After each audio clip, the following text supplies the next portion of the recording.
Hi, I'm Peter Strong, CEO of the Council of Small Business Organisations of Australia, and the reason I'm passionate about small business is because they're actually people, and I really learnt lessons about them in the late 70s and early 80s when I worked in the employment and the welfare sector out in regional Australia. And what I discovered as a young man was this part of the community which was amazing. There's people that supported sporting teams, they supported local charities, not just with money or sponsorship, but so often they sat on the board of the golf club, or they were the treasurer of the local charities or whatever it was.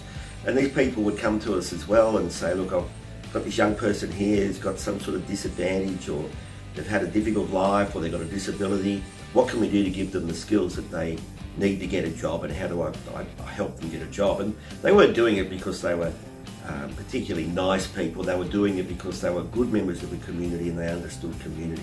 And that was really important to me, and that's why I continue to fight that fight. Now, some of the biggest issues that I see, well, one is around the fact that we are people and we have health issues like anybody else. So for a long time when we talk about, say, mental health or good health, we'll find people talk about the health of employees in the workplace.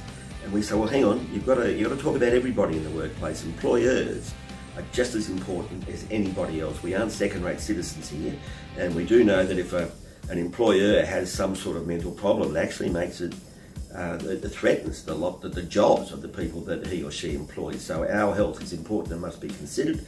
What affects our health, of course, is late payments. So if you do work for a big business and they take 60 days or 90 days or sometimes 120 days to pay, that's not a good thing. Cash flow is so important to small business.